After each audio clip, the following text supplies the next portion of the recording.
تو میں نے مولوی صاحب سے کہا مولانا میرا ایک سوال ہے، ایک پاکستانی نوجوان میری عمر کا جس نام شہرت کا تصور بھی نہیں کر سکتا، وہ سب کا سب میرے پاس موجود ہے، لیکن میں اندر سے خالی ہوں۔ لوگ اس بات کو نہیں جانتے، لوگ سمجھتے ہیں کہ میں بہت خوش ہوں، لیکن میں اندر سے بہت پریشان ہوں، بہت اضطراب ہے، اور اس کی وجہ مجھے سمجھ نہیں آتی۔ فرمانے لگے تیرا مسئلہ یہ ہے کہ تجھے چوٹ لگی ہے سیدھے گھٹنے پر اور تو مرم لگا رہا ہے الٹے گھٹنے پر۔ میں نے کہا جی وہ کیسے؟ فرمانے لگے دیکھو اللہ نے انسان کو دو چیزوں سے بنایا ہے، ایک مٹی سے بنایا ہے، ایک جسم سے بنایا ہے جو کہ مٹی کا بنا ہوا ہے، اور ایک روح ہے جو اللہ کا امر ہے۔ ٹھیک؟ تو جسم کیونکہ مٹی کا ہے اس لیے اللہ نے اس کی ہر ضرورت کو مٹی میں رکھا ہے۔ جو کھانا ہم کھاتے ہیں، جو کپڑے ہم پہنتے ہیں، جو پانی ہم پیتے ہیں، جن گھروں میں ہم رہتے ہیں، جو چیزیں ہم استعمال کرتے ہیں، یہ سب جسم کی ضرورت کی چیزیں ہیں، اور کیونکہ جسم مٹی کا ہے تو اللہ نے ان تمام ضرورتوں کو مٹی میں رکھا ہے۔ روح اللہ کا امر ہے، یہ آسمانوں سے آئی ہے تو اس کی خوراک بھی آسمانوں پر ہے، زمین میں نہیں ہے۔ پھر فرمانے لگے اگر میں تم کو سونے کے ایک محل میں بند کر دوں اور 4 دن کھانے کو نہ دوں تم کیا کرو گے؟ میں نے کہا ظاہر سی بات ہے میں چیخوں گا کہ مجھے کچھ کھانے کو دو۔ کہا بس یہی حال تیری روح کا ہے کہ تیرا جسم اچھے اچھے کپڑے پہنتا ہے، بڑی بڑی گاڑیاں چلاتا ہے، اچھے اچھے محلوں میں رہتا ہے، اور تو اپنے آپ کو سیٹسفائی کرنا چاہتا ہے، لیکن اندر تیری روح جو ہے وہ بھوکی ہو کے جب چیختی ہے تو تیرے سر میں درد ہوتا ہے، تو اس روح کی بھوک کا بھی تو علاج کر۔ تو میں نے کہا اس کی خوراک کہاں ہے؟ کہا یہ آسمانوں سے آئی ہے تو اس کی خوراک بھی آسمانوں پر ہے، زمین میں نہیں ہے۔ اور دل کے سکون، چین اور اطمینان کا تعلق اس مٹی کے بنے ہوئے جسم سے نہیں ہے بلکہ اس آسمان سے آئی ہوئی روح سے ہے۔ تو میں نے کہا اس کی غذا کیا ہے؟ فرمانے لگے اس کی غذا اللہ کا کلام ہے، اللہ کے حکم ہے، اس کی غذا نبی کی زندگی ہے، نبی کے طریقے ہیں، نبی کی سنت ہے۔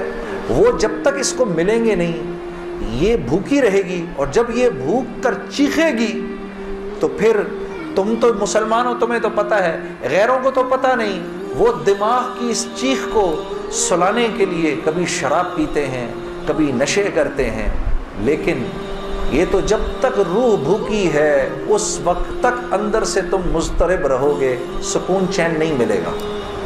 اور پھر قرآن کی وہ آیت پڑھی مجھے آج بھی یاد ہے، الا بذکر اللہ تطمئن القلوب، کہ اللہ پاک چیلنج دے رہے ہیں سب کو کہ اگر دل کا سکون، چین اور اطمینان چاہیے میرے بندو، مالداروں، حکومت والوں، دولت والوں، شہرت والوں، اگر تمہیں دل کا سکون، چین، اطمینان چاہیے تو تمہیں مجھ سے تعلق بنانا پڑے گا، مجھ سے یاری لگانی پڑے گی۔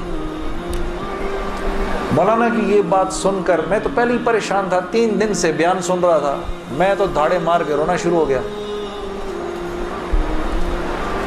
روتا رہا بڑے دیر تک۔ پھر جب مجھے تھوڑا سا چین آیا تو میں نے کہا مولوی صاحب اس کا مطلب کیا ہے، میری پوری زندگی برباد ہو گئی؟ تو فرمایا نہیں، بالکل بھی نہیں، کہ یہ معاملہ تم دنیا والوں سے تھوڑی کر رہے ہو، یہ معاملہ تم تو اللہ سے کر رہے ہو۔ اور اللہ کے ہاں معاملہ کیا ہے؟ اللہ کے ہاں معاملہ کیا ہے کہ ابھی انسان اللہ رب العزت سے معافی مانگنے کا ارادہ ہی کر رہا ہوتا ہے، دل میں ابھی خیال ہی آ رہا ہوتا ہے کہ اللہ رب العزت اگلے پچھلے معاف کر دیتے ہیں سارے۔ پھر مجھے فرمایا، یہ مجھے پھر بات سنائی، حدیث قدسی سنائی کہ میرے بندے تو یہ زمین و آسمان سارے کے سارے اگر اپنے گناہوں سے بھر دے، جو کہ تو بھر نہیں سکتا، اگر تمام جن و انس بھی مل جائیں تو بھر نہیں سکتا، لیکن اگر تو نے ایسا کر بھی دیا، ایک مرتبہ اگر تو نے کہا اے اللہ مجھے معاف کر دے، تو نہ صرف یہ کہ ہم تمہیں معاف کر دیں گے بلکہ تم ایسے ہو جاؤ گے جیسے تم نے ان گناہوں کو کیا ہی نہیں۔ میں تو بے یقینی کی حالت میں مولانا کو دیکھنے لگا، میں نے کہا مولوی صاحب واقعی کہا ہاں. پھر پوچھنے لگے کیا ارادہ ہے؟ اب میرا ارادہ میوزک چھوڑنے کا تو نہیں تھا کہ میں نے کہا ادھر آؤ، وہ کیا کہ نمازیں بخشوانے آئے، کیا روزے گلے پڑ گئے؟ ہاں جی، میرا تو کوئی پروگرام نہیں تھا میوزک چھوڑنے کا، لیکن گناہ بھی بخشوانے تھے. تو پھر مجھے کہنے لگے توبہ کرو گے؟ میں نے کہا مولوی صاحب کس چیز سے؟ کہا اپنی اس پچھلی زندگی سے. میں سوچ میں پڑ گیا. اچھا میں نے کہا جی میں توبہ کرتا ہوں. میں نے توبہ کی، یا اللہ میوزک چھوڑنے کا تو میرا کوئی موڈ نہیں، یہ مولوی بھی اللہ جانے کیا کہہ رہے ہیں، لیکن اگر تجھے اس سے کوئی میرے لیے بہتر زندگی نظر آتی ہے تو تو مجھے اس زندگی پہ لگا دے کہ واقعی میں چاہتا ہوں کہ تجھے راضی کر سکوں، تجھے خوش کر سکوں. اے اللہ پچھلی پوری زندگی پر توبہ کرتا ہوں، اگلی زندگی تیرے حکموں پر چلنے کی کوشش کروں گا.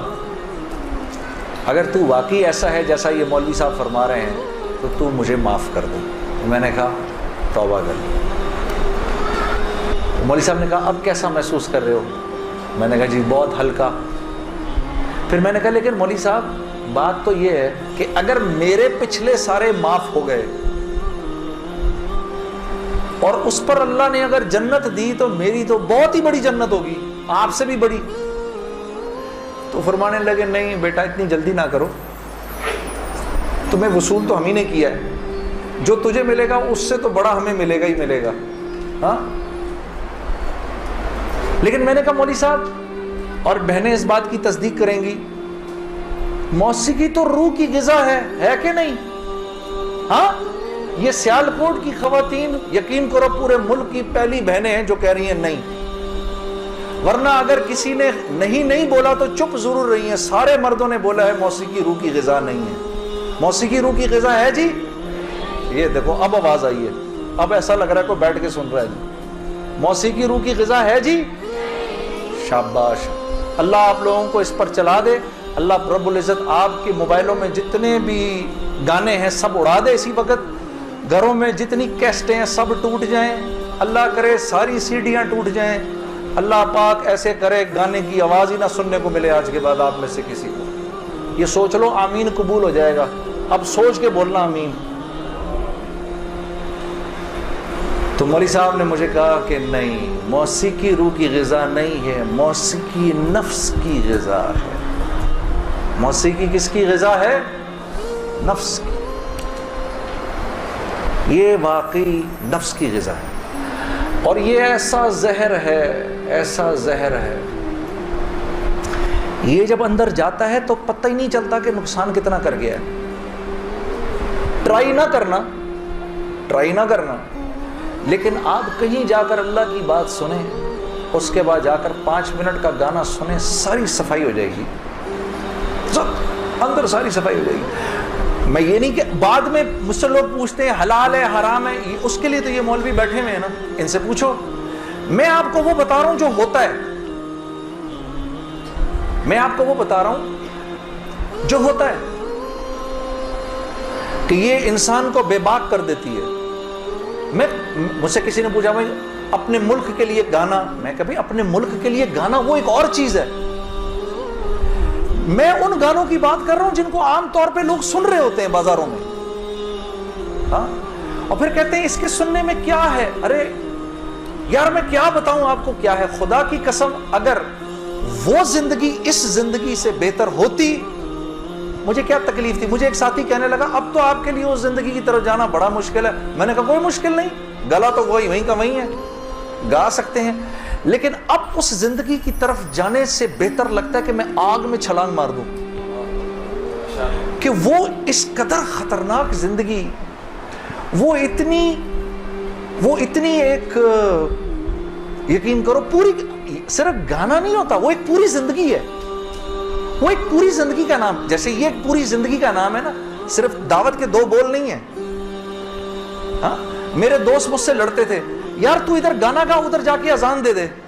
ارے میں نے کہا نہیں ہوتا ایسے نہیں ہوتا بھائی. گانا گانے والے کو تو اذان کی آواز سے نعوذ باللہ کراہیت آتی ہے. کراہیت آتی ہے. مجھے یاد ہے ہم کانسرٹ کر رہے ہوتے تھے اور مغرب کی اذان اگر ہوتی تھی, یقین کرو کیونکہ وہ تو دعوت کے بول ہیں نا, ادھر تو ایک غلط کام ہو رہا ہے نا, وہ تو دعوت کے بول ہیں. وہ دعوت کے بول جب ہمیں سنائی دیتے تھے تو وہ ہمارے سینے کو پھاڑ کے نکل جاتے تھے. ایسے تھوڑی ہوتا ہے, یہ کوئی کھیل مذاق ہے کیا, یا یہ کوئی ٹی وی کا پروگرام ہے کہ جس میں ایکٹنگ ہو رہی ہے کہ نہیں بھئی ادھر جا کر اذان دے دی, ادھر جا کے گانا گا دی, ادھر جا کے اذان دے دی. ایسے نہیں ہوتا. اور پھر اللہ کے نیکی کے کام کرنے کی تو اللہ کی طرف سے توفیق ملتی ہے میرے دوستوں. ہاں, عمل صالح کرنے کی تو توفیق ملتی ہے. یہ ایسے ہی تھوڑی کو میرا مطلب ہے خالہ جی کا کھیل ہے کہ 95% نماز نہیں پڑھ رہا اور 5% نماز پڑھ رہا ہے. کیوں ہے ایسا؟ سب کیوں نہیں پڑھ رہے؟ من جانب اللہ توفیق ملتی ہے.